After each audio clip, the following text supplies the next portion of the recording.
la organización controlada conjuntamente.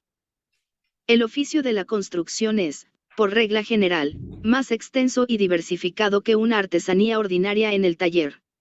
Comprende no uno, sino varios trabajadores manuales, como albañiles, carpinteros, albañiles, etc.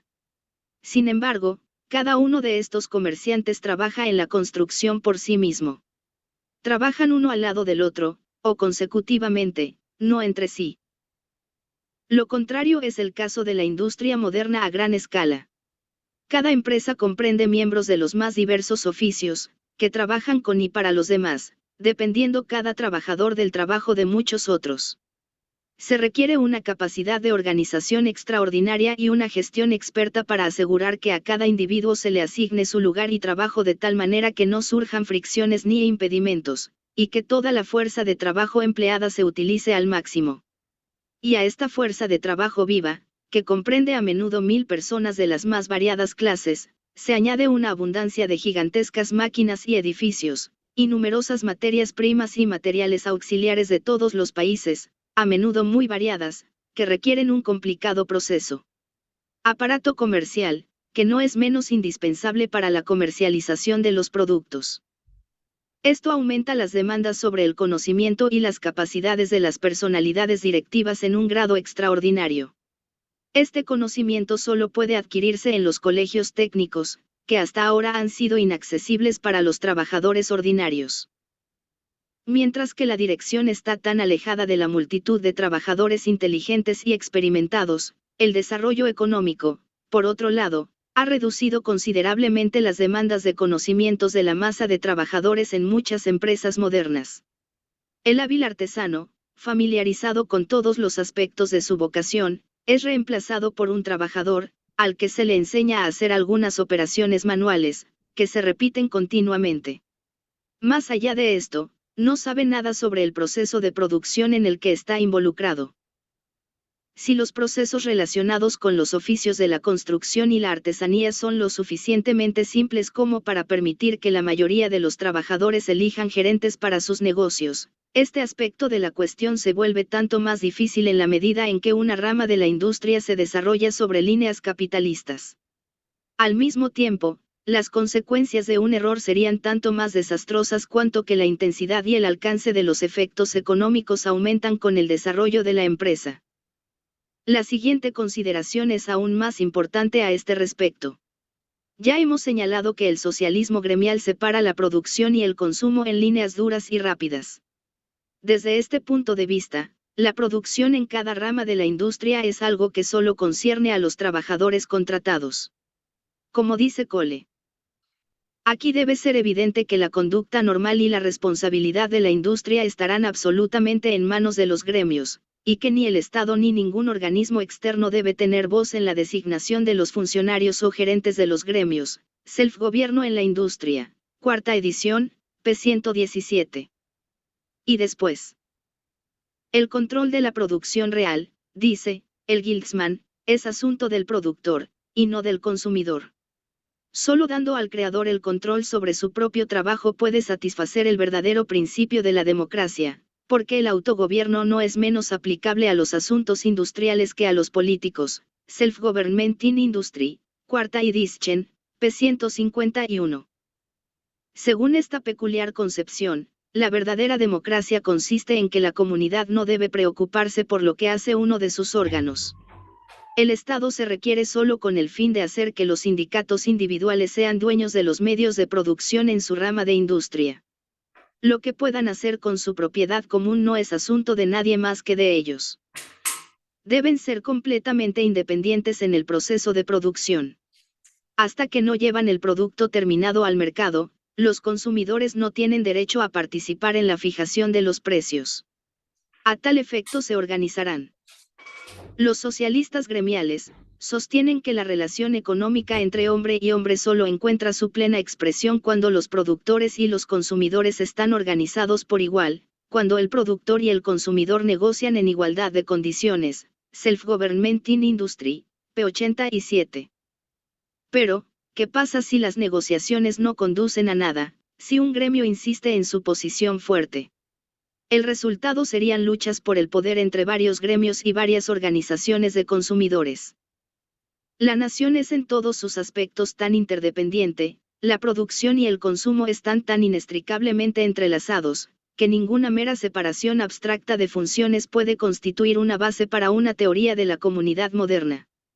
El problema, lo admito, no se puede dejar donde está.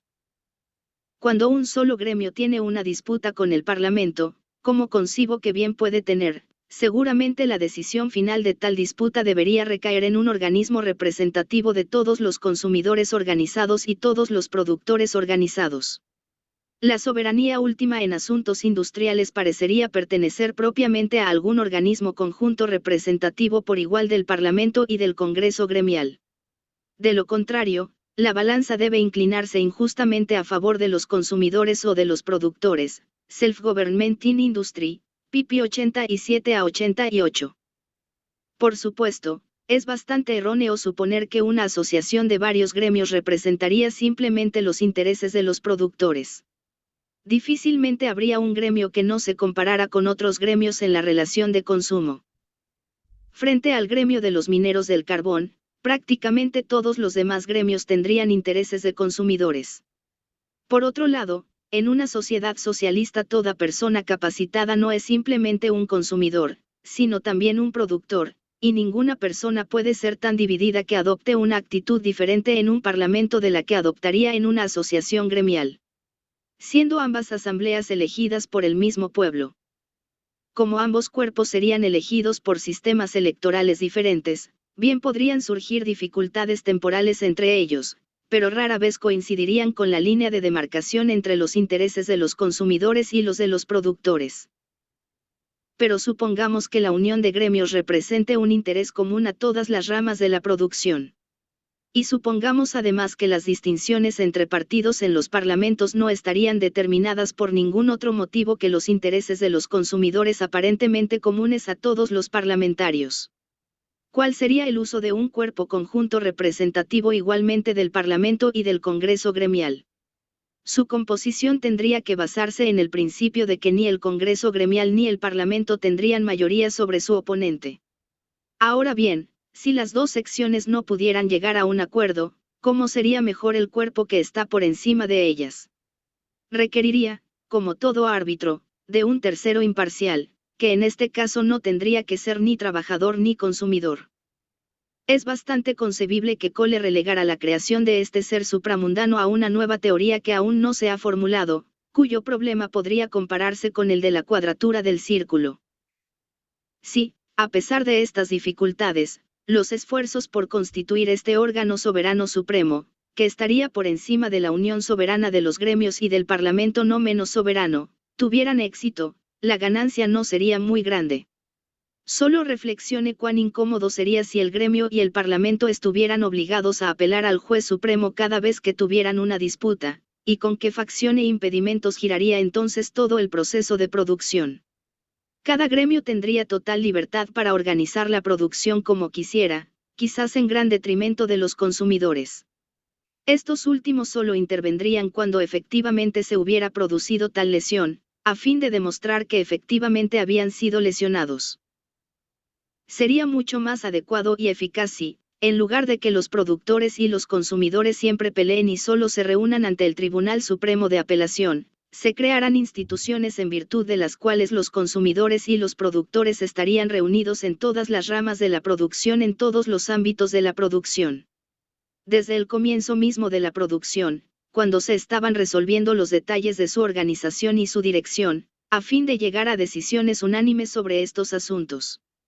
Esto implicaría no dos, sino tres factores: primero los productores, luego los consumidores, que estarían directamente interesados en los productos, como por ejemplo los agricultores en materia de maquinaria agrícola, y finalmente la comunidad, que representaría por igual a todo el de los productores y del conjunto de los consumidores, es decir, del Estado. Tal Estado, organizado sobre líneas científicas, sería, bajo un régimen laboral, el juez imparcial y supremo de los intereses separados de los productores individuales así como de los consumidores productivos, que no serían más que otros productores. De esta manera se haría posible una organización armoniosa y sistemática de la producción para satisfacer las necesidades sociales. La cooperación productiva o el sistema de gremios sería apropiado en el caso de las artesanías y de la producción de productos donde la demora no implicaría un daño grave para los interesados. Cuanto mayor sea el nivel de desarrollo técnico alcanzado por una rama de la industria, o cuanto más signifique una necesidad vital su continuidad ininterrumpida e intensiva, tanto más exigiremos una forma de organización en la que todas las partes interesadas, no solo los trabajadores, debería tener algo que decir sobre los detalles de organización y gestión. Esta forma ha recibido el nombre de control conjunto. Mientras que la idea del socialismo gremial proviene de Inglaterra, la idea de la empresa controlada conjuntamente proviene de Alemania, a la que pertenece intelectualmente Austria. Los portavoces más importantes de la idea en Alemania son nativos de Austria, por lo que puede describirse como un producto del marxismo austriaco. La mejor exposición de esta idea se encuentra en Der Weg zum Sozialismus de Otto Bauer 1919. En sus huellas siguió W. Ellenbogen, cuyo folleto titulado Sozialisierung in Österreich, no solo contiene un esbozo de las teorías de la socialización, sino que también da una descripción de los intentos prácticos que se han hecho en esta esfera en Austria. Tanto en Austria como en Alemania, se han organizado con éxito empresas controladas conjuntamente, en su mayor parte servicios estatales que produjeron material bélico durante la guerra y ahora se están desviando hacia ramas de producción más pacíficas. En Alemania, la idea del control conjunto encontró expresión en las propuestas de los miembros socialistas de la primera y segunda comisiones de socialización, en las que Hilferdin y el profesor Lederer jugaron un papel importante. Informé sobre la idea de la socialización al segundo Congreso de los Trabajadores. Consejos de Alemania, que se celebró en 1919, y este informe se publicó en Viena en forma de folleto, con el título ¿Qué es la socialización? Me atrevo a citar los siguientes pasajes. Con cada rama de la producción que se transfiere de la propiedad capitalista a la estatal o municipal, debe crearse una nueva organización que permita a los trabajadores y a los consumidores, así como a la ciencia, ejercer la influencia necesaria en la adaptación de los procesos de producción. Tal organización sería muy diferente de la burocracia estatal tal como la hemos entendido hasta ahora. Los detalles de la nueva organización variarían con las diferentes ramas de producción. Puede hacerse elástico y adaptable. Sin embargo, puede que no resulte posible encajar todas las ramas de producción en la nueva organización inmediatamente. Muchos de ellos tendrían que pasar por una serie de etapas preliminares, pero cuando estuvieran maduros para la socialización, sería necesario, a pesar de todas las variaciones en el punto de detalle, administrar la producción mediante la cooperación de los tres grandes factores, los trabajadores, los consumidores y la ciencia. La cooperación de estos tres factores produciría los resultados más felices. Si cada rama de la industria fuera abandonada únicamente a sus trabajadores, existiría el peligro de que los trabajadores aumentaran los salarios, redujeran las horas de trabajo, disminuyeran el volumen de producción y aumentaran los precios de sus productos, sin preocuparse por la comunidad. Los trabajadores esenciales estarían en condiciones de hacer esto lo antes posible. Los trabajadores prescindibles pronto descubrirían que había un límite para forzar los precios de sus productos. Todo el proceso culminaría en la dominación de los trabajadores esenciales sobre aquellos que eran al menos temporalmente prescindibles, como una dominación de los mineros del carbón sobre los trabajadores textiles, sastres, zapateros, carpinteros, etc., un estado de cosas que sería tan intolerable como explotación capitalista. Pero si las decisiones relativas a cualquier rama de la industria recayeran únicamente en los consumidores, deberíamos correr el riesgo de que se esfuercen por obligar a bajar los precios a toda costa, incluso a expensas de los trabajadores. Si los trabajadores y los consumidores se combinaran en una asociación de tal manera que ninguna sección pudiera dominar a la otra, tendrían que esforzarse por superar su antagonismo por medios que serían beneficiosos para ambos. Descubrir estos medios es tarea de los hombres de ciencia, cuyos servicios se alistarían como tercero en la organización de la economía. Su deber sería velar por que en la empresa se adopten los más perfectos aparatos técnicos y organización, de modo que se obtenga el mayor resultado posible con el menor gasto de energía. Bajo el capitalismo, el incentivo para estos esfuerzos es la ganancia.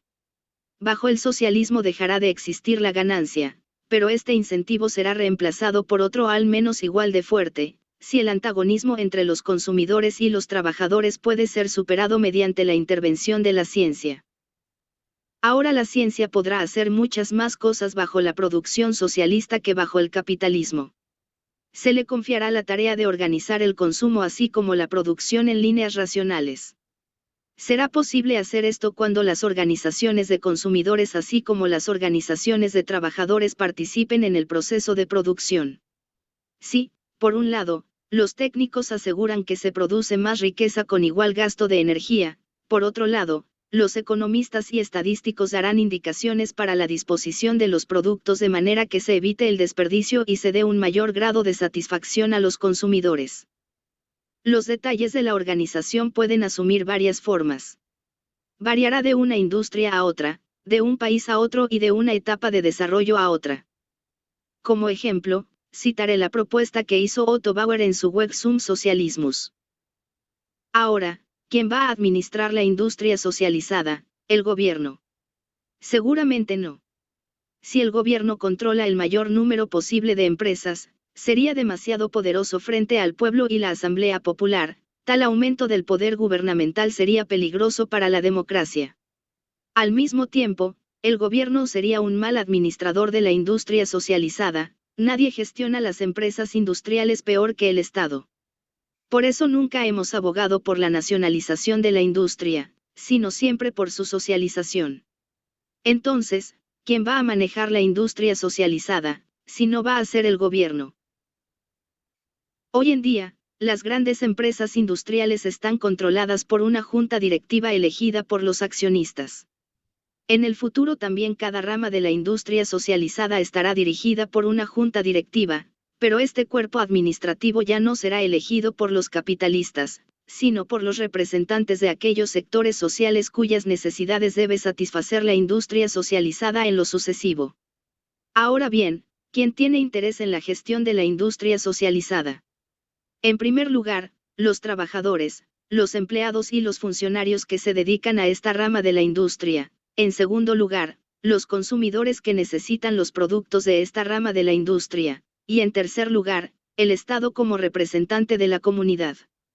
En consecuencia, el directorio de cada industria socializada se constituirá un poco de la siguiente manera: un tercio de los miembros del directorio serán elegidos por los sindicatos de trabajadores y por las organizaciones de los empleados en la rama de industria. Otro tercio estará formado por los representantes de los consumidores. Por ejemplo, en la dirección de la industria minera habrá representantes de consumidores seleccionados en parte por las organizaciones de consumidores de carbón doméstico y en parte por las organizaciones de consumidores de carbón industrial. El último tercio de los miembros del directorio estará constituido por los representantes del Estado.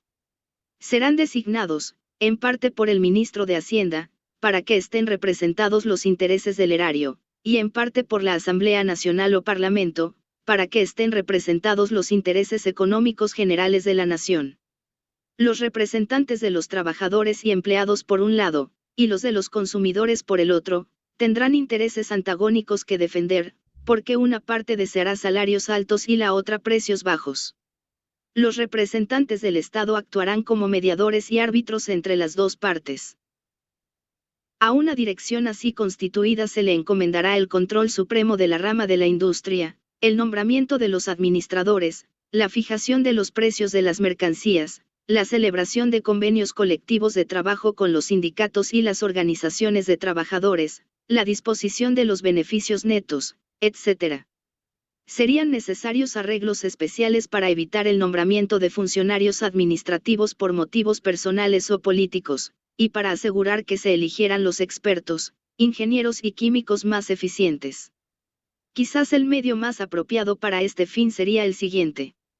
El personal docente de las escuelas secundarias técnicas y los directores técnicos de toda la industria formarían un comité, y a este comité se le pediría que presentara propuestas para cada nombramiento de un director técnico en una rama socializada de la industria.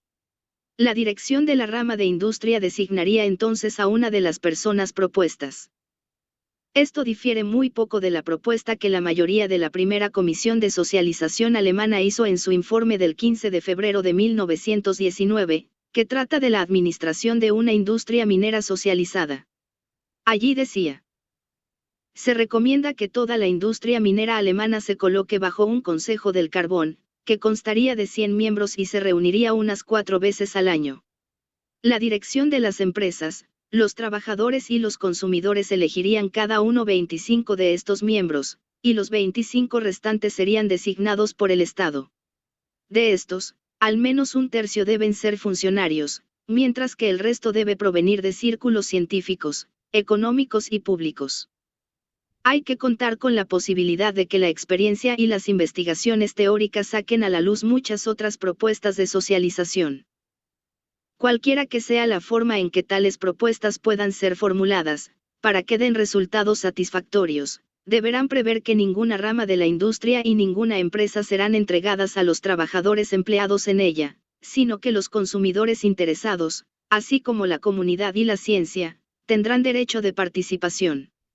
Esta participación debe aplicarse no solo a la disposición del producto terminado, sino también al proceso de producción en sí. El socialismo gremial tiene toda la razón en su afirmación de que el trabajador exige libertad y buenas condiciones de trabajo. Quiere que se introduzca la democracia en la industria. Pero democracia no significa anarquía, sino sumisión del individuo a las decisiones de la mayoría y a las de los administradores que la mayoría designa. Aunque Cole reconoce esto, expresa la opinión. Del mismo modo, mientras que el obrero tiene sus capataces y sus gerentes puestos sobre él por una autoridad externa, entonces, por muy amablemente que lo usen, no tiene libertad. Debe reivindicar, como paso necesario en el camino de la emancipación industrial, el derecho a elegir sus propios líderes, autogobierno en la industria, cuarta edición, p. 183. Incluso bajo un sistema de extrema democracia industrial, el trabajador individual siempre tendrá sus supervisores, capataces y gerentes impuestos por un poder externo, es decir, por la mayoría. A este respecto, el socialismo gremial establece una notable distinción. No considera a la mayoría de los camaradas de un mismo oficio como un poder exterior al trabajador individual, sino que tal poder exterior estaría constituido por la mayoría de los miembros de su clase, los trabajadores de todos los demás oficios, que en una sociedad socialista sería sinónimo de masa de consumidores. Para el socialismo gremial las normas del gremio son la libertad, pero las leyes de la comunidad son la esclavitud intolerable. No ha salido del caparazón del sindicalismo, aunque no comparte la repugnancia de este hacia la propiedad estatal de los medios de producción.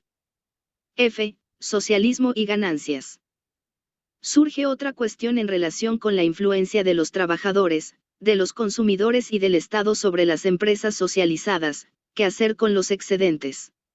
¿Y deberían las empresas producir excedentes? Los partidarios del tipo de empresa de control conjunto en su mayoría responden afirmativamente a esta pregunta. En su web Zum Sozialismus, Otto Bauer da por sentado que las ramas socializadas de la industria obtendrán beneficios netos. Se sobreentiende que una parte de la ganancia neta anual deberá emplearse en ampliar y perfeccionar el aparato productivo de la rama de la industria. El resto de la ganancia neta se repartirá entre el Estado, por una parte, y los obreros, empleados y funcionarios que se dediquen a la rama de la industria, por otra. Muchos socialistas se han opuesto a la propuesta de que las empresas socializadas y los servicios municipales deberían producir un excedente, sobre la base de que esto es lucrativo y no socialista. Esta idea se deriva del antiguo principio de que cada trabajador debe recibir el producto íntegro de su trabajo. Ahora una cosa está clara, el gobierno político del trabajo implicará grandes gastos del Estado para varios fines comunales, a los que ya nos hemos referido, una revolución en las condiciones de vivienda, mejora y extensión de la educación, y también de los servicios de salud. Hasta ahora, los impuestos han sido considerados como la principal fuente de dinero para los fines del Estado. Pero hay algo más que señalar, cuanto más progrese la socialización, más estrechará el campo de explotación para el capital privado y más tendrá el efecto de aumentar los salarios a expensas de la ganancia, lo que hará que la tasa de ganancia disminuya. Caer dentro de este campo en constante disminución. El resultado será una disminución constante del volumen de plusvalía que va a parar a los bolsillos de los capitalistas. Ahora bien, sería absurdo tomar medidas para disminuir este volumen de plusvalía y al mismo tiempo esperar un enorme aumento en el rendimiento de los impuestos. Si el enorme costo de los servicios sociales bajo un régimen laboral debe cubrirse con impuestos, entonces, por muy altos que sean el superimpuesto y los derechos de sucesión, una porción cada vez mayor de la carga impositiva recaerá sobre el trabajador.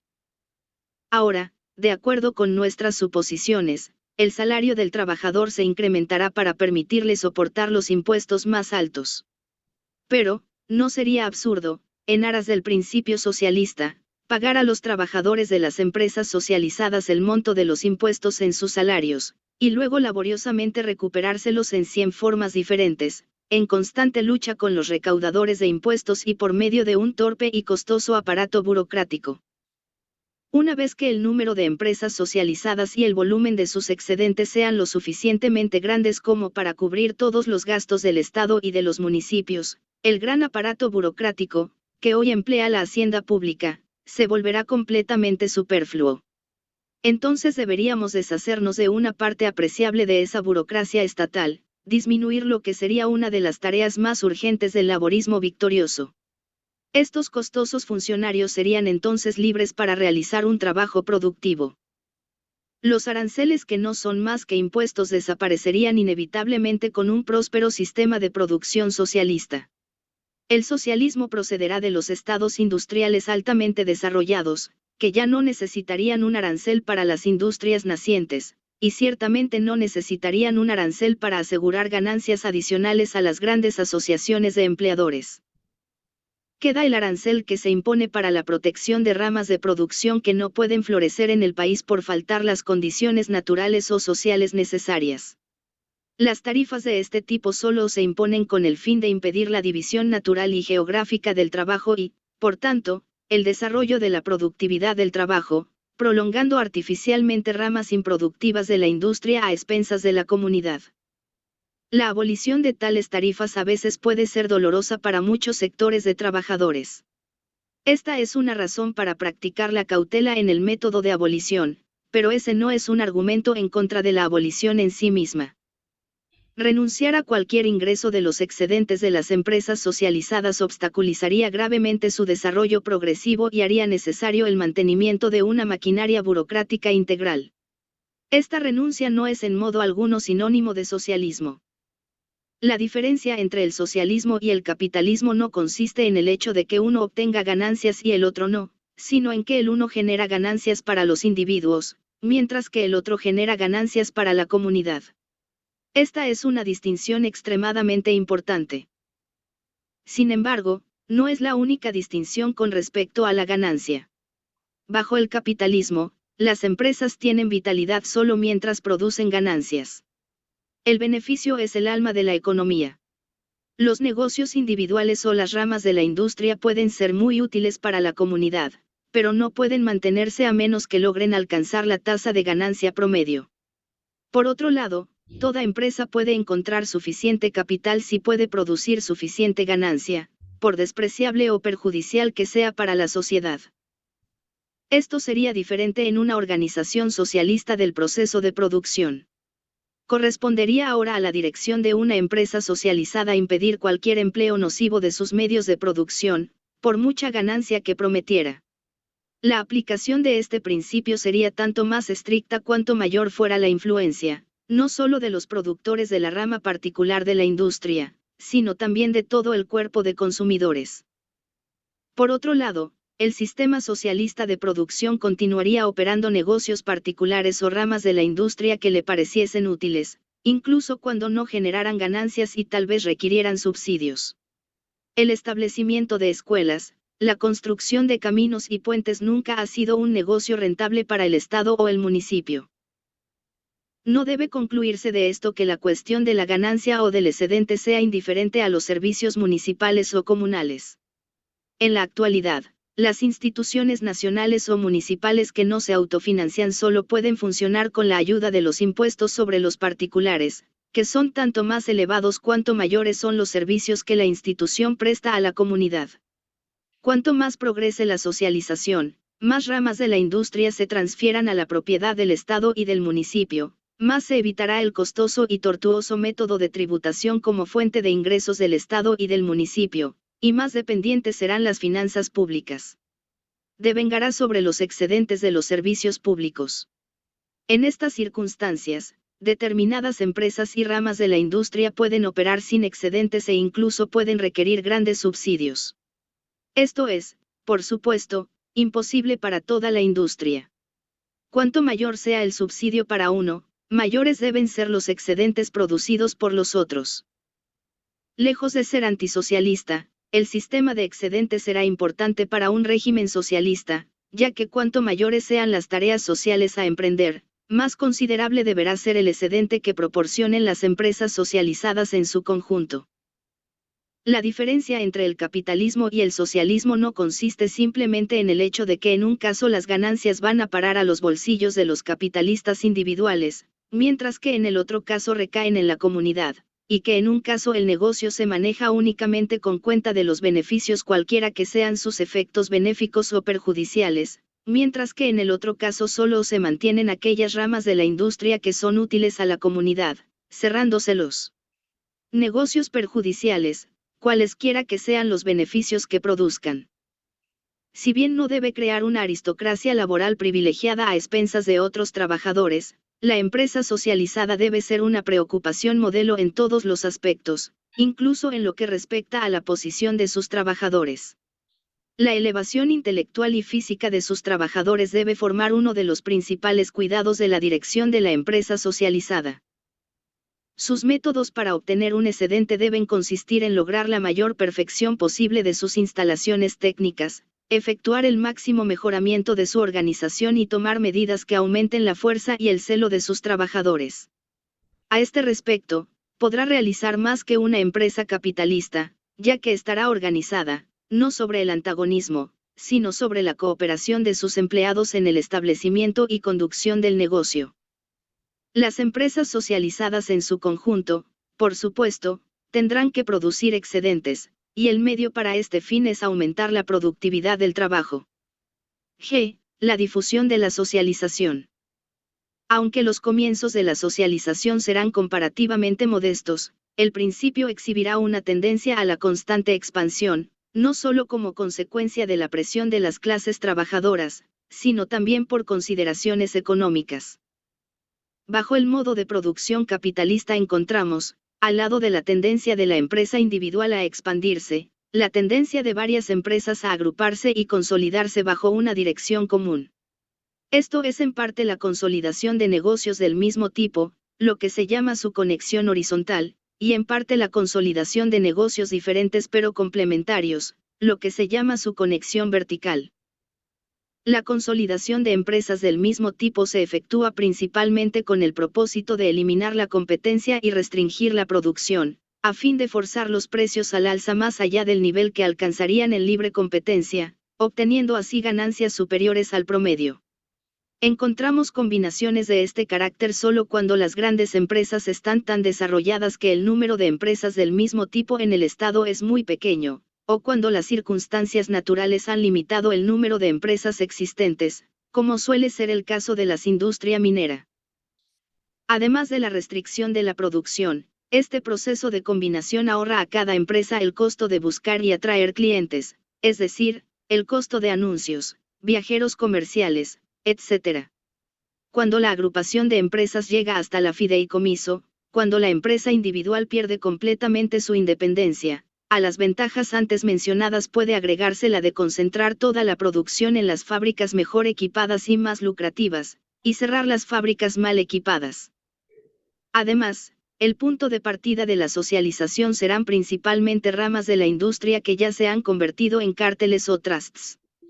Pero bajo ciertas circunstancias, la socialización también tendría que comenzar con negocios individuales. Además del deseo de aumentar la productividad, las empresas socializadas, así como las empresas capitalistas, se verán estimuladas a efectuar combinaciones por la necesidad de eliminar la competencia, aunque no por las mismas razones. Las empresas socializadas no tendrán ningún incentivo para eliminar la competencia con el fin de aumentar los precios y obtener ganancias adicionales mediante la restricción de los suministros. Tal paso encontraría una fuerte oposición de los consumidores, quienes tendrían una gran influencia en las empresas socializadas. Pero precisamente por esto, la eliminación de la competencia se efectuaría sin ningún daño a la comunidad, mientras que bajo la producción capitalista la abolición de la competencia eliminaría precisamente el factor responsable de sus mayores logros en la esfera del desarrollo de las fuerzas productivas, y sin el cual las características perjudiciales del sistema se verían fuertemente acentuadas.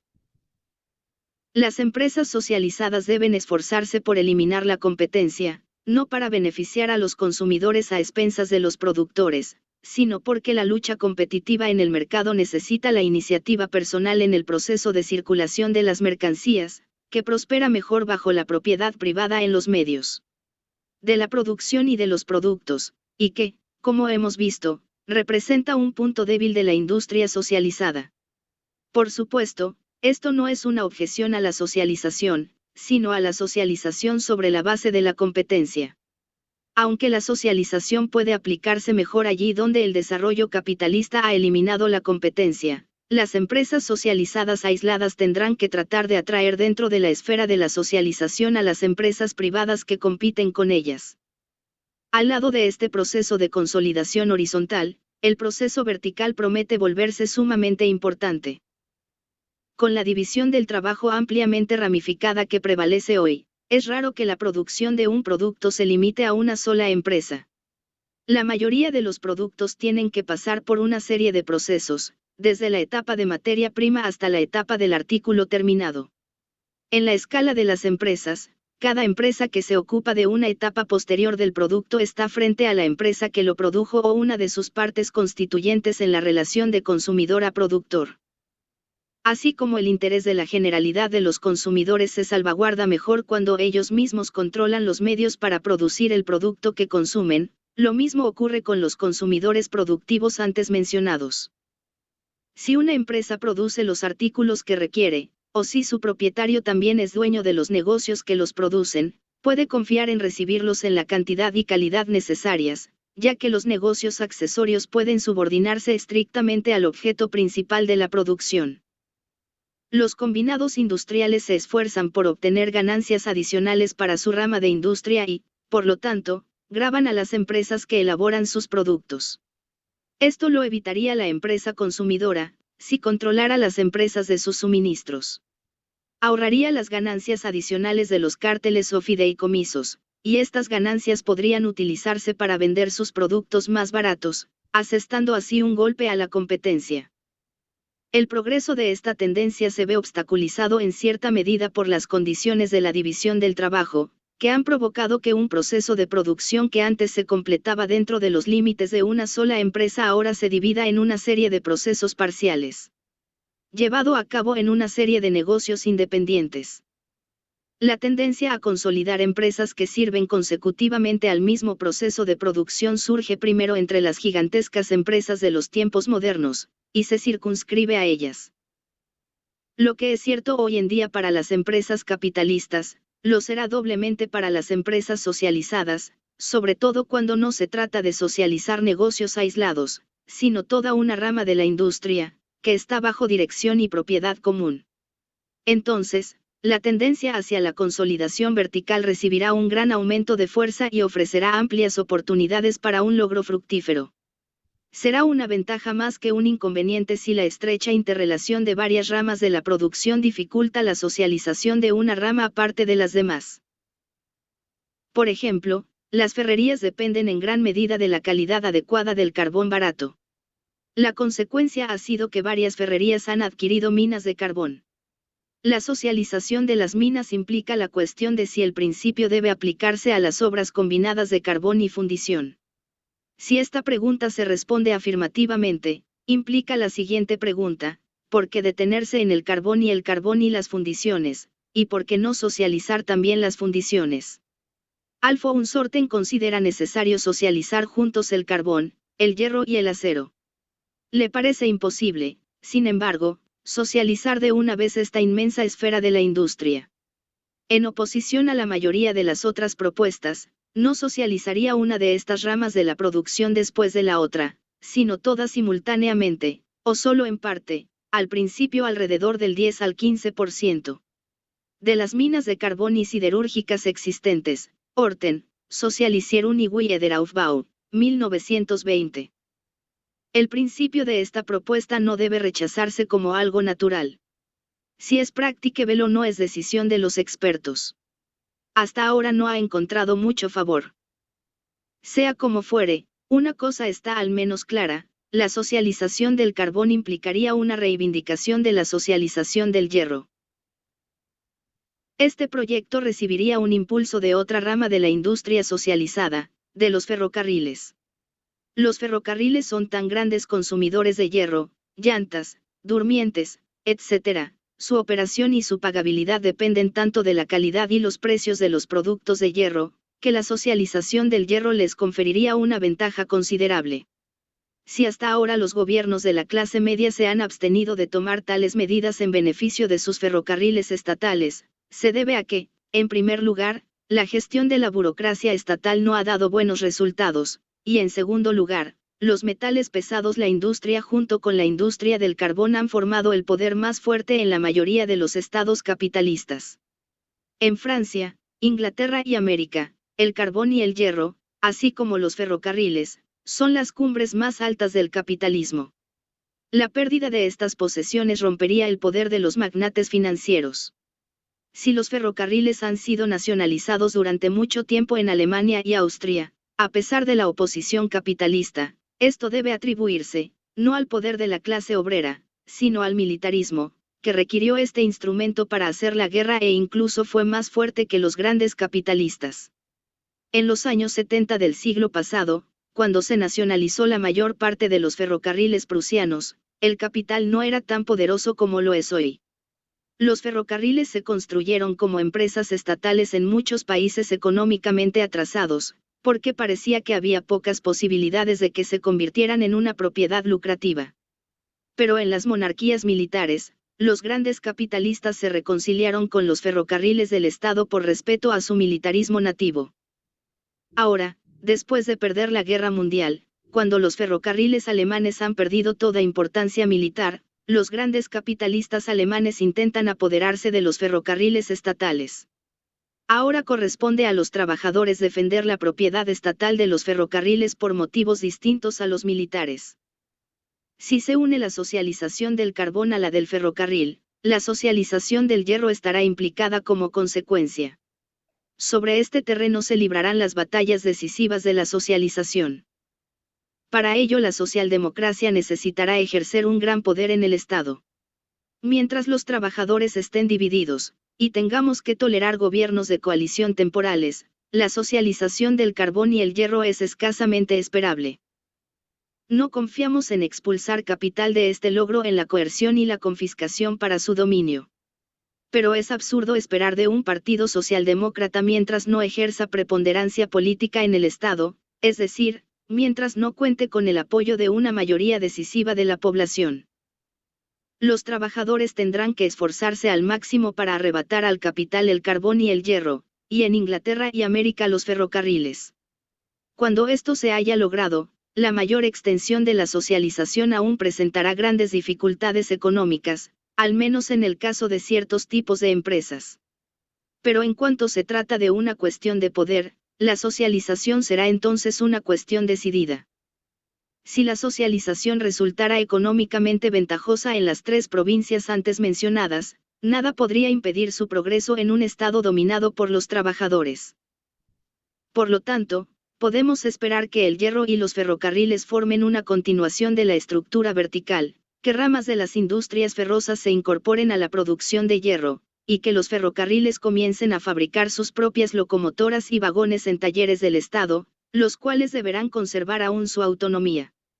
Para no extender innecesariamente nuestra discusión, dejamos de lado el impulso a la socialización que debe provenir de la electrificación de los ferrocarriles y la nacionalización de la energía hidráulica.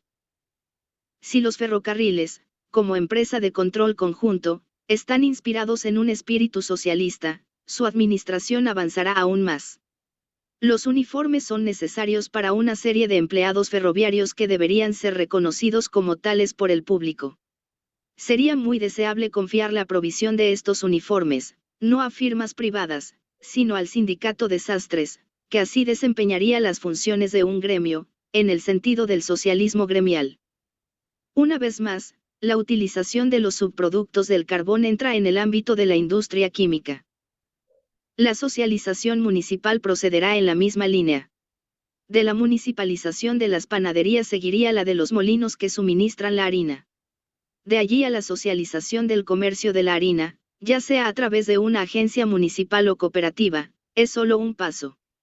Ni qué decir tiene que las carreteras municipales, así como los ferrocarriles del Estado, serán constantes compradoras de los productos de las ferrerías y talleres de carruajes del Estado.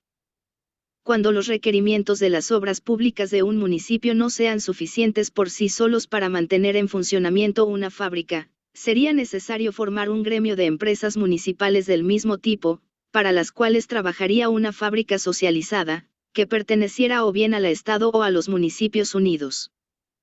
Una gran y fructífera tarea corresponderá a los municipios en régimen laboral en materia de vivienda. Se inducirá a los municipios a confiar gran parte de este trabajo a los gremios de la construcción. La municipalización o nacionalización de las fábricas de cemento y tejas vendría como algo natural. Junto a la cuestión de la vivienda, la socialización del servicio de salud será una de las tareas importantes de un régimen laboral, y la solución de este problema beneficiará no solo a los trabajadores, sino a toda la población. La organización del servicio público de salud transformaría la venta de medicamentos de una función privada a una socializada. Por otro lado, habría una tendencia a fabricar medicamentos en la medida de lo posible, lo que nuevamente se superpondría con la industria química. La tercera gran tarea en interés no solo de los asalariados, sino de la gran mayoría del pueblo, que podemos esperar que realice un régimen laborista, es la elevación del nivel general de cultura, especialmente a través de la extensión y mejora de la educación. Las diferencias de opinión entre la población, especialmente políticas o económicas, no deben ser neutralizadas por la propagación de una opinión de Estado. En el año 1869 Marx hizo la siguiente declaración durante una discusión sobre educación en el Consejo General de la Internacional. La economía política y la religión no deben enseñarse en las escuelas primarias, ni siquiera en las escuelas superiores. Se debe dejar que los adultos se formen sus opiniones sobre estos asuntos, sobre los cuales se debe dar instrucción en la sala de conferencias, no en la escuela. Solo las ciencias naturales, solo las verdades, que son independientes de los prejuicios partidistas, deben enseñarse en las escuelas. Informe de la Colmena de Londres. Es característico del bolchevismo que no solo ordena que se predique el comunismo como religión del Estado a través de los órganos del Estado en la escuela y en la prensa, sino que prohíbe estrictamente la expresión de cualquier otra opinión dentro de su esfera de influencia. Tal proceder es inteligible por parte de gobernantes que creen estar en posesión de una verdad absoluta revelada por la divinidad. Es una actitud monstruosa por parte de los hombres que afirman que toman su posición sobre la base de la ciencia moderna. Será deber de las instituciones educativas del Estado y de los municipios proporcionar gratuitamente a quienes busquen instrucción en estas instituciones materiales de escritura, libros de texto y obras clásicas. Una comunidad que no tenga el beneficio privado en una reverencia supersticiosa, por supuesto buscará suplir esta enorme necesidad a través de sus propias fábricas socializadas.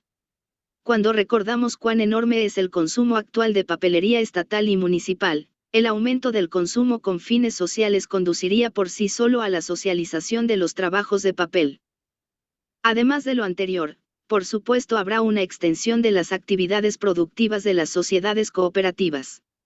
En muchos casos serán los organismos designados para llevar al consumidor los productos terminados de la empresa estatal y municipal. Así la red de producción socializada con el fin de abastecer las necesidades de la población en el Estado se extenderá de año en año. La esfera de la producción capitalista estará sujeta a una contracción continua, y este modo de producción, a través de la creciente presión económica y la competencia en el mercado de trabajo ejercida por la producción socializada, se verá cada vez más obligado a adaptar sus propias condiciones de trabajo a las de los emprendimientos modelos socializados. Las funciones y la importancia de los comités de empresa en las empresas capitalistas aumentarán continuamente, así como la influencia que sobre ellos ejerzan las organizaciones de consumidores. Este proceso irá acompañado de una supervisión cada vez más eficaz del proceso de producción en su conjunto y de la elaboración de estadísticas más precisas y completas de producción y consumo, ya que las ramas productivas socializadas serán instituciones públicas sin secretos comerciales. Todavía no podemos prever cuánto durará este proceso de desarrollo. Todavía no podemos predecir con certeza que toda la producción en el futuro será socializada. Gran parte de la producción artística y científica estará reservada a la empresa personal, aunque aún en esta provincia la división del trabajo y la cooperación se convertirán en un factor creciente. Aparte de la producción de poetas, compositores y pintores aislados, podrán existir empresas servidas por el trabajo asalariado en el seno de una sociedad socialista.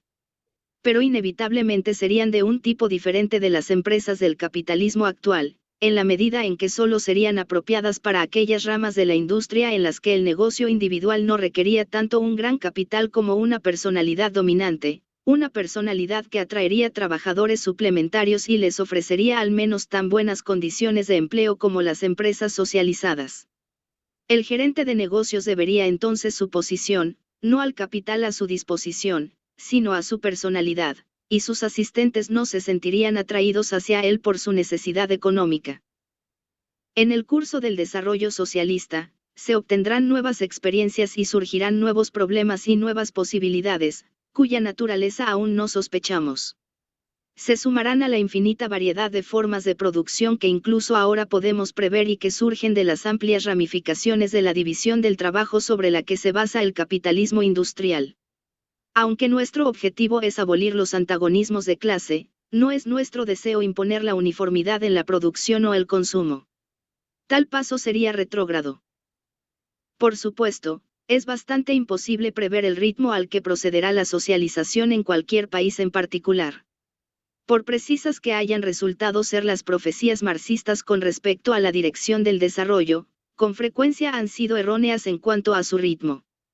El desarrollo histórico es generalmente más prolongado de lo que la teoría haría esperar, ya que los teóricos nunca están en condiciones de tener en cuenta todos los interludios perturbadores que surgen. En cualquier caso, la socialización procederá tanto más rápidamente cuanto más inteligentes sean los trabajadores, mejor comprendan sus problemas y más capaces sean de resolverlos. En este sentido se puede realizar una importante labor de preparación en los comités de empresa, que no deben ser considerados simplemente como posiciones estratégicas o como un medio para hostigar al capital, sino sobre todo como centros de formación para familiarizar a los trabajadores con los problemas de la industria y los mejores métodos para llevarla a cabo. Ya nos hemos referido al hecho de que el mundo capitalista no es una buena escuela para el desarrollo del sentido comunal, al menos en lo que respecta a los trabajadores. La lucha de clases, es cierto, suscita fuertes sentimientos de solidaridad, pero solo para los fines de la lucha. En el caso de algunos trabajadores, la lucha de clases solo fortalece el sentimiento de solidaridad con el sindicato, en el caso de otros el sentimiento de solidaridad con toda la clase, pero esto no necesariamente crearía un fuerte sentimiento comunitario hacia el Estado y el municipio. El Estado se ha presentado hasta ahora a los trabajadores a la luz de un oponente. Hasta que no hayan capturado el Estado, no se fortalecerá su sentido comunal hacia él. Al principio de la socialización, no sería conveniente exponer el sentido comunal de los trabajadores hacia el Estado y los municipios a pruebas muy severas, particularmente en materia económica. Las grandes luchas evocan grandes pasiones, heroísmos y devoción desinteresada. La pesada rutina del trabajo diario en el taller no es caldo de cultivo para grandes virtudes. Debido a la peculiaridad de su marxismo, los bolcheviques trataron de estimular el sentido comunal defectuoso de sus trabajadores mediante llamativas exhortaciones morales, que por supuesto no tuvieron el más mínimo efecto permanente. Entonces recurrieron al trabajo forzoso. Para estos revolucionarios, así como para los filisteos, los proverbios morales y la policía son los medios para crear la virtud. Aunque un sentido comunal muy desarrollado por parte de los trabajadores ayudaría al éxito de la socialización, tenemos que reconocer que esto depende de factores que no somos capaces de crear a voluntad. Lo que podemos hacer los socialistas en cualquier caso es difundir el conocimiento económico entre los trabajadores.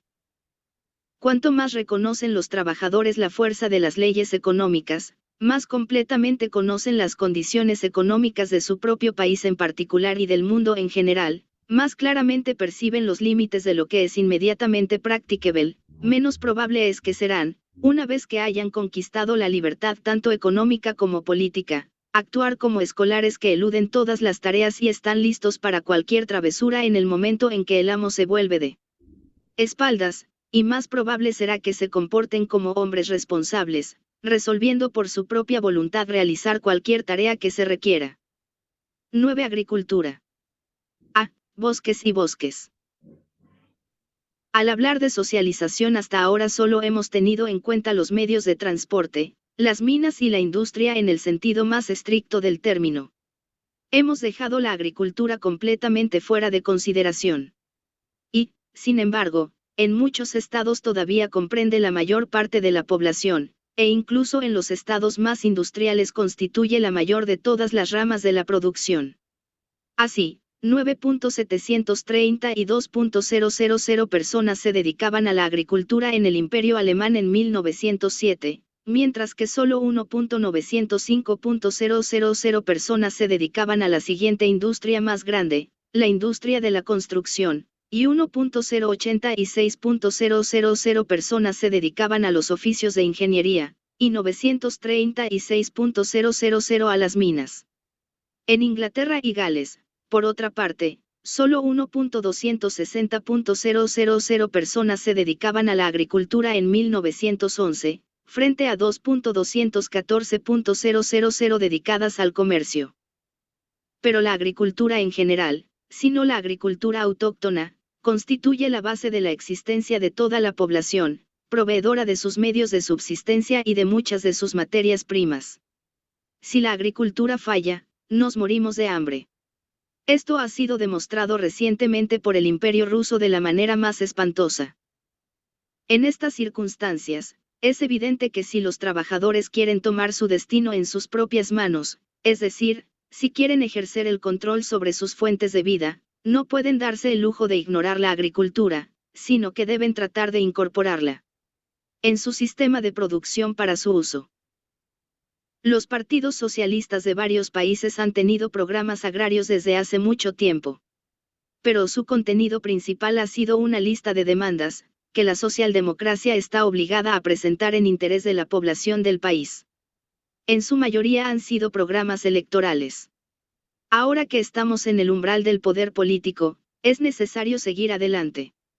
No basta preguntar, ¿qué tenemos que ofrecer a los campesinos tal como son? A esto hay que añadir la pregunta, ¿qué podemos hacer para que la agricultura esté directamente al servicio de la sociedad? Aquí encontramos dificultades que no presentan las otras ramas de la producción. La necesidad de socializar la agricultura, de transferir la producción de alimentos del dominio de la ganancia al dominio del servicio comunal, es urgente. Pero donde la economía campesina es preponderante, esta necesidad surge de las necesidades de la mayoría, no del campo, sino de la población del pueblo. Incluso cuando muchos asalariados se dedican a la agricultura, el deseo de pequeñas propiedades individuales es más fuerte que la presión hacia la socialización de su rama de industria. Además, no depende simplemente de la necesidad que existe. Sin necesidad, sin determinación, nada puede, por supuesto, ser creado. Pero es un gran error imaginar que solo la voluntad es decisiva, y que solo se necesita querer algo con fuerza para realizarlo.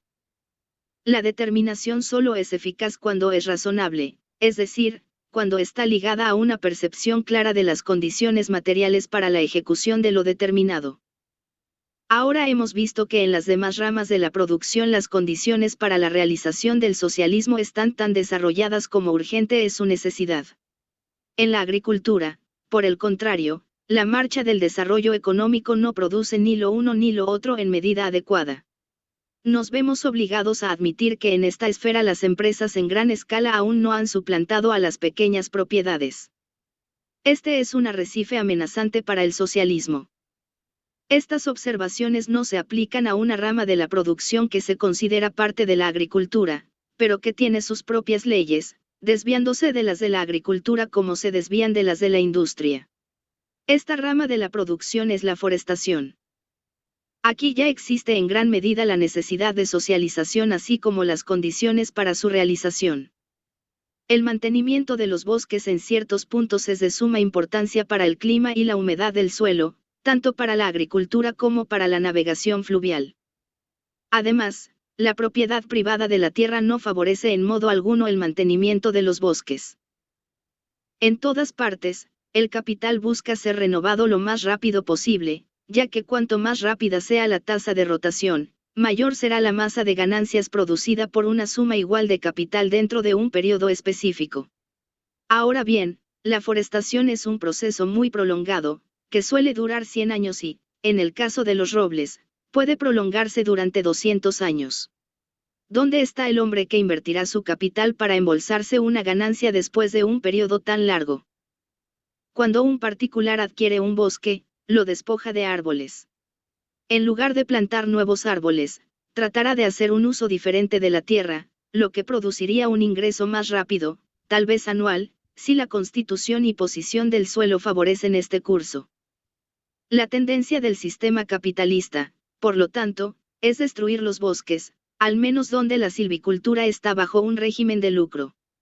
Este no es el caso en todas partes, ya que los bosques siempre han sido un objeto de lujo favorito para las personas más ricas y poderosas del país. Además de la madera que producen, los bosques brindan refugio a los animales salvajes y, junto con la guerra, la caza siempre ha sido el pasatiempo favorito de los señores feudales y sus sucesores. En la época feudal, las clases dominantes otorgaban gran importancia al mantenimiento de los bosques y a la cría de animales salvajes. Desde el punto de vista de los campesinos, los bosques repletos de animales eran dañinos, ya que los animales devastaron los cultivos. Los campesinos resentían el empleo de buenas tierras agrícolas para la silvicultura, y el ciudadano ahorrativo también resentía el despilfarro que implicaba la existencia de bosques y animales salvajes en países que estaban adaptados a un estado superior de cultivo. Esta es una de las razones por las que la derrota del feudalismo por el capitalismo y la democracia fue desastrosa para los bosques. Sin embargo, este no fue el caso en todas partes ni por mucho tiempo, ya que el crecimiento del sistema capitalista fue acompañado por un aumento de la masa de plusvalía que va a los bolsillos de los capitalistas y permite a los ricos disfrutar de lujos. Los más ricos de los ricos, por lo tanto, pudieron permitirse el costoso lujo de adquirir bosques como cotos de caza. Incluso llegaron a comprar tierras de cultivo en muchos países, para fragmentarlas y transformarlas en bosques. Este fue frecuentemente el caso en los distritos alpinos. En un periodo anterior, los arrogantes terratenientes de las Highlands escocesas habían transformado las propiedades de los laboriosos campesinos en bosques de ciervos. Bajo ciertas circunstancias, tal aumento en el área de tierra bajo forestación puede ser socialmente tan dañino como su disminución en otros puntos.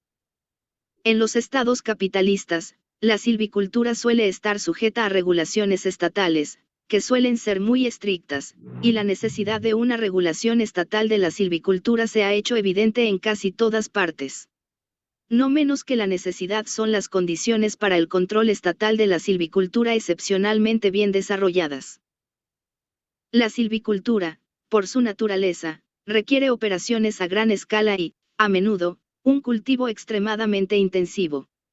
En 1907, el área del Imperio Alemán bajo forestación ascendía a 13.876.000 hectáreas, mientras que el número de personas dedicadas a la silvicultura y la caza solo ascendía a 126.000. Así se empleaba una persona por cada 100 hectáreas de bosque. Las operaciones a gran escala son la regla. En 1907, la tierra bajo forestación se dividió en las siguientes clases. Hectáreas. Por ciento. Más de 1.000 hectáreas. 6.690 y 3.000. 48.2. 100 a 1.000 hectáreas. 3.382.000. 24.4. Menos de 100 hectáreas. 3.800.000. 27.4. Así, las 3/4 partes de las empresas eran empresas a gran escala. La forestación estatal ha seguido dando buenos resultados, a pesar del hándicap del control burocrático. Si se invirtiera este servicio con un mayor grado de independencia, y si se otorgara a los trabajadores y consumidores una mayor influencia en su gestión, se obtendrían resultados aún mejores. En 1895, los bosques estatales del Imperio Alemán comprendían 4.741.000 hectáreas, o el 34,5% de toda la superficie bajo forestación.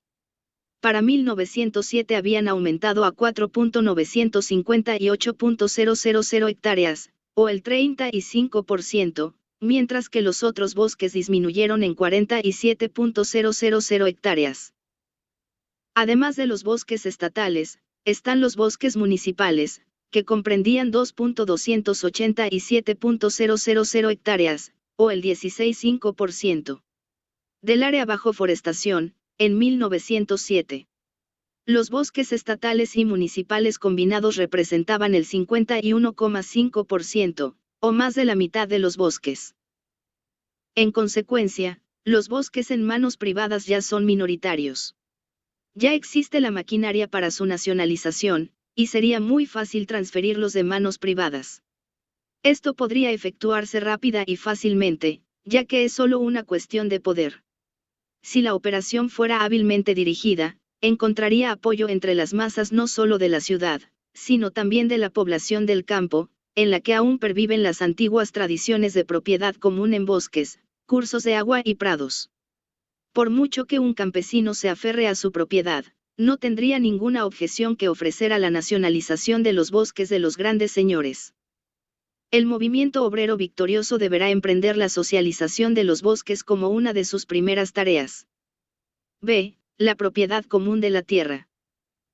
Con la agricultura, las condiciones adecuadas no son tan favorables como con la forestación. Sin embargo, debemos distinguir aquí entre la propiedad de la tierra y la utilización de la tierra.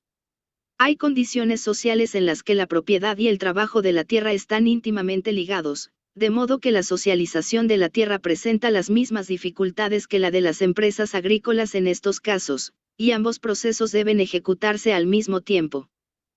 Pero esto no es de ninguna manera el caso en todas las circunstancias. Bajo las condiciones de ocupación, la propiedad de la tierra y la agricultura son cosas visiblemente separadas. Inmensos latifundios pueden dividirse en minúsculas propiedades, como sucedió en gran medida en Italia e Irlanda. La agricultura es una función vital que no puede ser manipulada a la ligera. Por otro lado, el terrateniente privado, divorciado de la agricultura, es el miembro más superfluo de la sociedad. Pero como esta persona superflua tiene el monopolio de las fuentes de vida de la sociedad, también puede ser al mismo tiempo el miembro más peligroso de la sociedad. Cuando el terrateniente no es agricultor él mismo, sino simplemente el propietario del arrendatario que cultiva la tierra o supervisa su cultivo, se convierte en un interés urgente de la sociedad poner fin a la posición dominante del terrateniente. Generalmente, el arrendatario desea ser el mismo terrateniente, y este deseo se ve favorecido por la perspectiva liberal.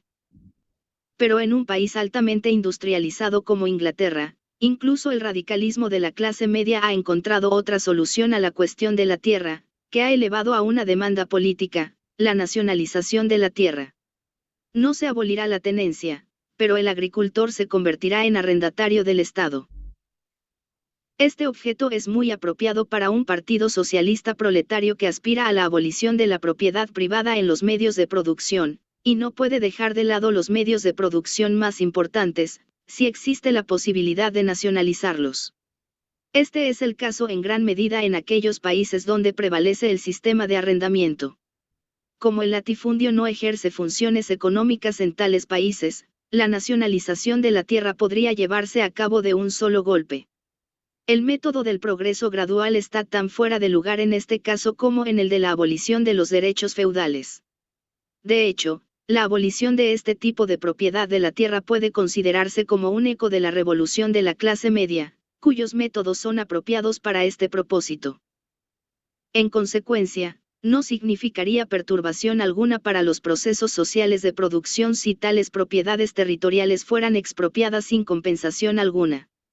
En casos individuales, las consideraciones de bajo costo o de sabiduría política podrían ir en contra de este curso. Con esto no necesitamos preocuparnos aquí.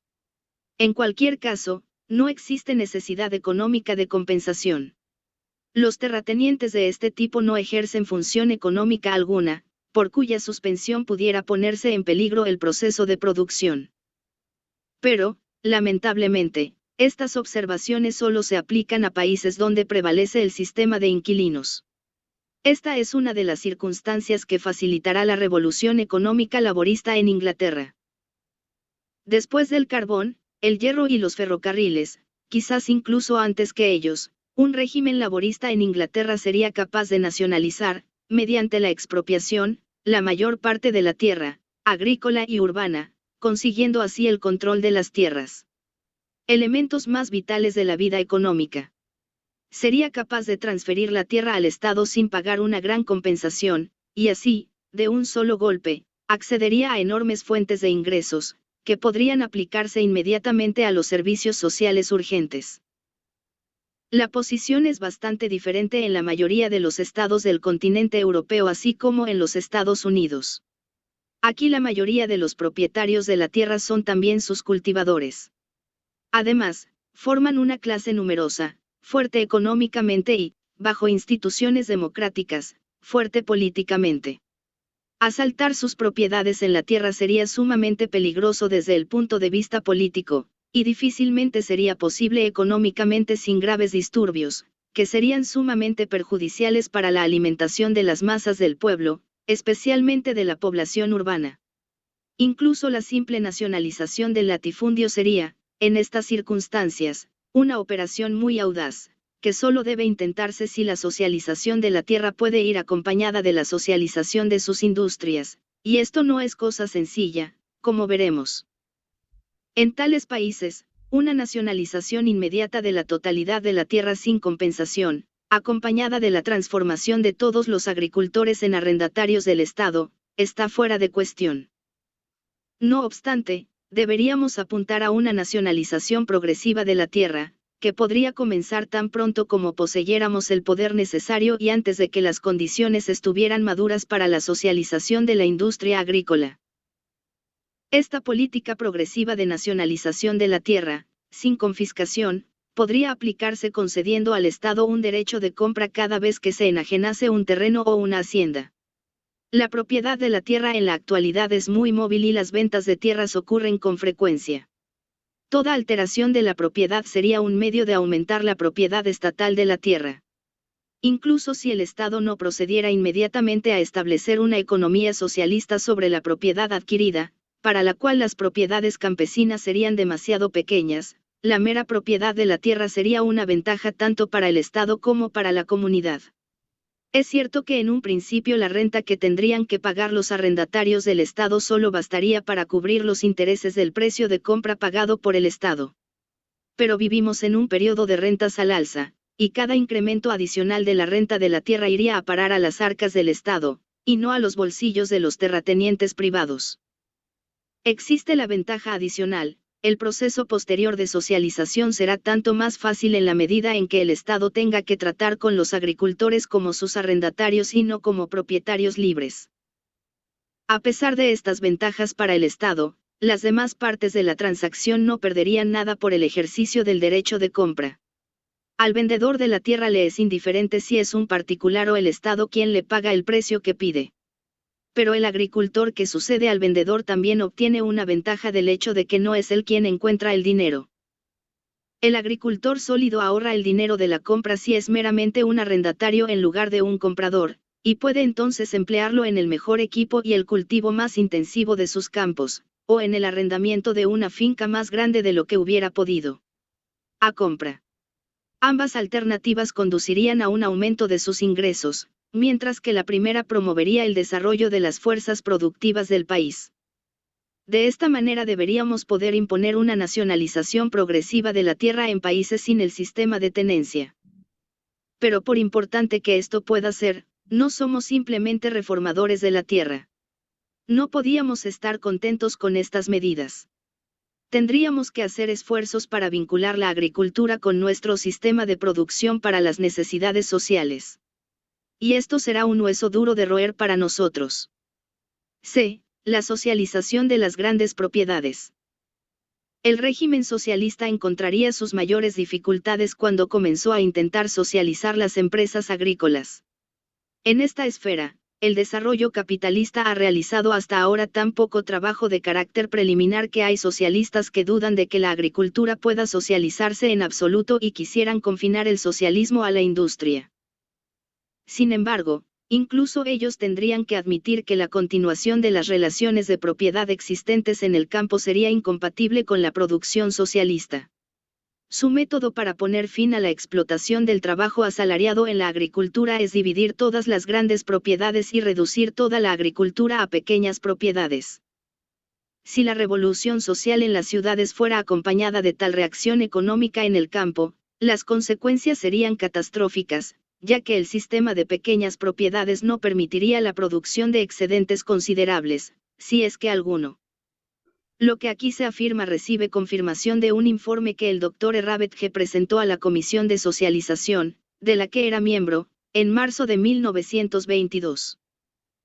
En este informe se estimó que el rendimiento de las pequeñas y medianas explotaciones agrícolas apenas alcanza para alimentar a los campesinos y la población de los pequeños pueblos de Alemania. La población de las grandes ciudades, 20 millones, y los cultivadores de las grandes haciendas agrícolas, 3 millones, dependen para su alimentación de los productos de estas haciendas.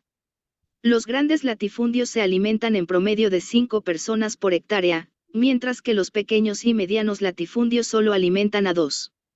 La diferencia es aún mayor cuando consideramos los latifundios de cultivo intensivo, que producen alimentos por hectárea para unas 9 personas. Si se dividieran todos los latifundios, la misma área solo alimentaría a unos 9 millones de personas, en lugar de 23 millones. Los 13 a 14 millones restantes se verían obligados a morir de hambre, y el costo de vida aumentaría en lo que respecta a los demás. Estos 13 o 14 millones, que se verían obligados a morir de hambre o a emigrar, son precisamente los que encarnan la civilización moderna en Alemania. Dividir la agricultura en pequeñas propiedades significaría una recaída en la barbarie. La reciente ruina de las grandes propiedades en Rusia por las depredaciones de las rebeliones campesinas, y luego la ruina de los campesinos más prósperos por las exacciones de los comités de pobreza de las aldeas, han provocado las espantosas privaciones de la hora actual, que fueron considerablemente mayores. Acentuada, aunque no únicamente provocada, por la sequía y las malas cosechas. A estos factores hay que añadir las devastadoras incursiones de requisa del Ejército Rojo, para completar el cuadro de pobreza. Las requisas forzosas por parte de soldados o trabajadores hambrientos conducirían, en nuestro caso, al desastre inmediato, si el sistema de pequeñas propiedades no produjera un excedente suficiente y, a pesar de la democracia, el resultado podría ser una guerra civil. Bajo las instituciones democráticas, el capital se ve privado de los medios para hacer la guerra civil, a menos que pueda contar con la ayuda de los campesinos. La única amenaza para un régimen socialista vendría de ese lado. Además, como el maíz sería requisado de los campesinos, el efecto sería desalentarlos a producir alimentos, y la situación de los trabajadores empeoraría a través de tal política de coerción. Nada podría ser más desastroso que este método para resolver la cuestión agraria. No debemos pasar por alto una consideración importante. El objetivo de la economía socialista debería ser aligerar el trabajo del individuo tanto como sea posible. Esto es posiblemente más importante para muchos trabajadores que un aumento en sus disfrutes materiales. Ahora bien, las pequeñas propiedades solo pueden mantenerse mediante el mayor esfuerzo de quienes las trabajan. La abundancia de tareas que tienen que realizar los pequeños propietarios apenas deja oportunidad para el descanso o las vacaciones. Una de las razones de los agudos antagonismos que hoy existen entre los campesinos y los obreros industriales es que, mientras el obrero disfruta de una reducción de sus horas de trabajo, la servidumbre del campesino no disminuye. En consecuencia, muchos de los viejos campesinos albergan un odio sombrío hacia los holgazanes de la ciudad, mientras que muchos jóvenes buscan escapar de la aridez de la vida en el campo y su exceso de trabajo acudiendo en masa a las ciudades. La huida del campo fue uno de los fenómenos sociales más llamativos de la década anterior a la guerra. Volverá a aparecer tan pronto como superemos las consecuencias de la guerra y volvamos en cierta medida a las condiciones económicas normales. Este fenómeno constituye una gravísima amenaza para la industria agrícola y, en consecuencia, para el sustento de toda la población. El peligro sería mucho mayor en una sociedad socialista, si la socialización y sus ventajas para los trabajadores se limitaran a los que se dedican a la industria, mientras que a los que se dedican a la agricultura se les dejara en la vieja rutina. La existencia de la sociedad socialista estaría seriamente comprometida por esta posición. Por diversas razones, la fragmentación de los latifundios sería una catástrofe devastadora para una sociedad socialista. La socialización y la máxima expansión del latifundio sería una necesidad urgente. Ahora bien, los campeones socialistas de la economía campesina pueden responder, no es suficiente querer un cierto método de producción para ponerlo en funcionamiento. Ante todo, deben existir las condiciones para tal modo de producción, y la economía campesina no se ve socavada por el desarrollo económico. Debe observarse en primer lugar que la dirección del desarrollo económico no favorece la economía campesina. La relación entre grandes propiedades y pequeñas propiedades en la agricultura ha sufrido pocos cambios durante algún tiempo. Además, no es solo una cuestión de desarrollo económico, sino también técnico, y esto demuestra cada vez más la superioridad del latifundio. Si las grandes propiedades no demostraran ser un tipo de empresa más productiva, entonces, por supuesto, cualquier intento de mantenerlas dentro del marco del socialismo sería inútil y superfluo. Es la inferioridad técnica de la pequeña propiedad lo que hace que la economía campesina sea incompatible con la existencia de una sociedad socialista. Si no pudiéramos proceder de una vez a socializar toda la agricultura, la socialización de las grandes propiedades agrícolas seguiría siendo una de las tareas más importantes de un régimen socialista. Pero incluso este problema limitado no admite una solución inmediata. El desarrollo de la agricultura es tan diferente al de otras ramas de la producción que las grandes empresas no solo avanzan lentamente en esta esfera, sino que además siguen siendo inferiores a las industriales en su estructura. Por ejemplo, la sociedad anónima prácticamente no ha avanzado en la agricultura. Algunas granjas gigantes en América del Norte y en Argentina se han convertido en sociedades anónimas, pero estas empresas se fundaron más con el propósito de especular con la tierra que con el de la producción agrícola, que llevan a cabo en la mayor medida posible. La sindicación, de nuevo, solo se ha adoptado en pequeña medida en la agricultura. Este hecho debe atribuirse al carácter peculiar de la industria, y no a sus administradores. Los mismos señores que no permitirán que se menoscabe la independencia de sus propias empresas agrícolas, están bastante dispuestos a la sindicación en esferas que tocan tanto la agricultura como la industria, como la producción de alcohol y azúcar. Así, el desarrollo económico precedente ha creado condiciones menos favorables incluso dentro de las grandes empresas agrícolas que en muchas ramas de la industria y la minería. Sí, por ejemplo, la socialización de toda la industria minera y no de pozos aislados parece ser la forma más racional de esta transacción. La socialización a tal escala estaría fuera de discusión para la agricultura. Habrá que comenzar con la socialización de haciendas aisladas, que ofrecen condiciones particularmente favorables, para que el proceso se prolongue gradualmente sobre la base de la experiencia así adquirida. En este sentido, el atraso del trabajador de la tierra constituirá un gran obstáculo. El pueblo ofrece al trabajador tantos estímulos y oportunidades de educación, que hasta cierto punto puede suplir los defectos de la educación recibida en la escuela. En el campo faltan estos estímulos y oportunidades, y olvida fácilmente lo poco que aprendió en la muy inadecuada escuela del pueblo. Así, sus lecturas y sus compañeros, así como sus actividades sindicales, son más fáciles de supervisar, y esta es una de las razones por las que la organización de los trabajadores agrícolas ha resultado hasta ahora tan difícil. Por supuesto, esto no tiene por qué ser siempre el caso. Es de esperar que el movimiento de trabajadores de la tierra que surgió en muchos estados durante la guerra o después de la revolución adquiera una gran vitalidad.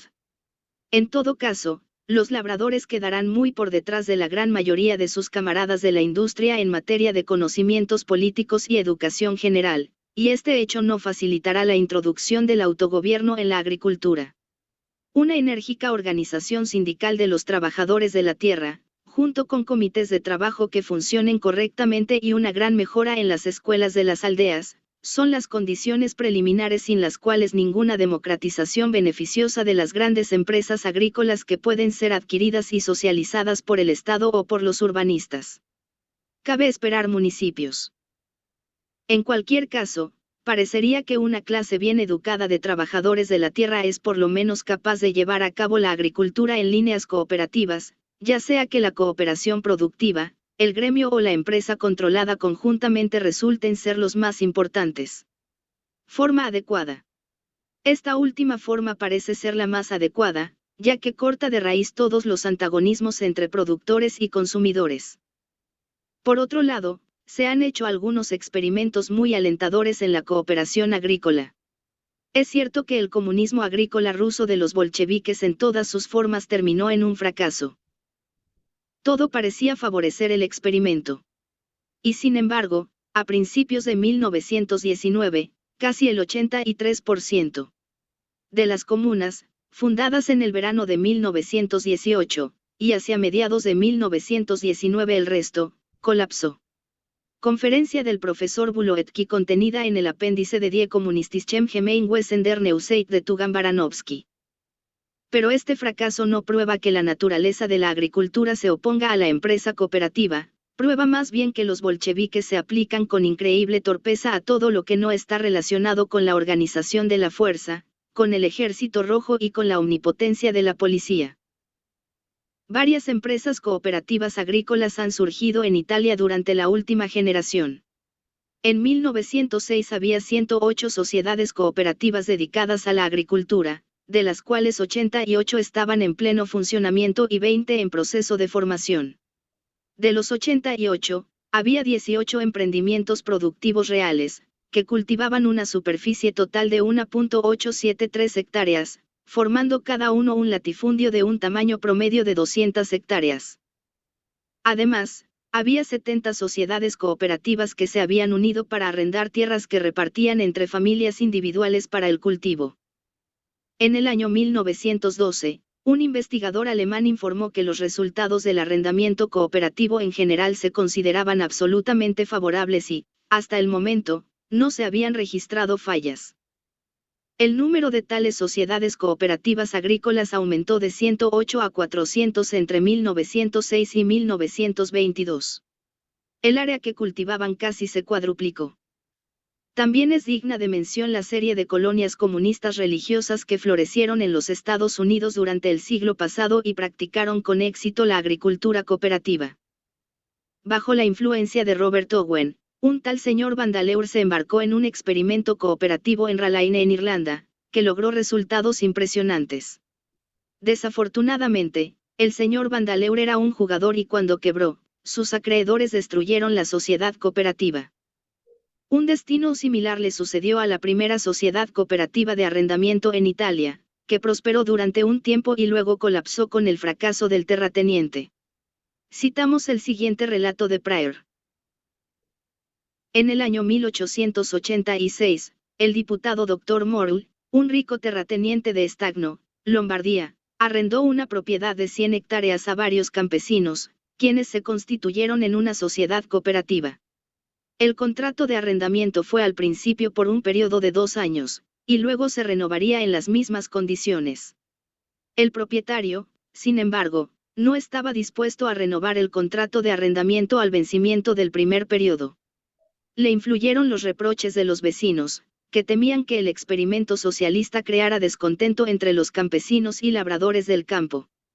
Es muy lamentable que no se renovara el contrato de arrendamiento, ya que el experimento resultó un éxito en todos los sentidos. En el primer año, la sociedad pagó un pequeño dividendo a sus miembros por encima de sus salarios habituales, y en el segundo año este dividendo ascendió a 100 liras para cada miembro. Además de su renta fija, el propietario recibía una prima tan grande como la de todos los cooperativistas juntos. Las ventajas económicas no eran menos evidentes. Mientras que antes los campesinos habían cultivado la tierra de manera negligente, ahora que estaban en juego sus propios intereses, no eludieron ningún esfuerzo para aumentar la producción tanto como fuera posible. Los miembros de la sociedad cooperativa eran los trabajadores empleados en la tierra por sus antiguos arrendatarios. Todo esto recuerda vívidamente a Ralaine. Pero Ralaine no dejó rastro. Por otro lado, el experimento italiano de 1886 pronto encontró imitadores que no dependían del capricho de un rico filántropo. Estas empresas cooperativas de arrendamiento fueron fundadas por los consejos comerciales locales. A estos ejemplos modernos hay que añadir numerosos ejemplos de épocas anteriores. Las grandes propiedades agrícolas, cultivadas por grandes familias, fueron anteriormente un tipo de empresa agrícola muy exitosa y ampliamente difundida. Todas estas empresas cooperativas se basaron en condiciones primitivas. Es típico que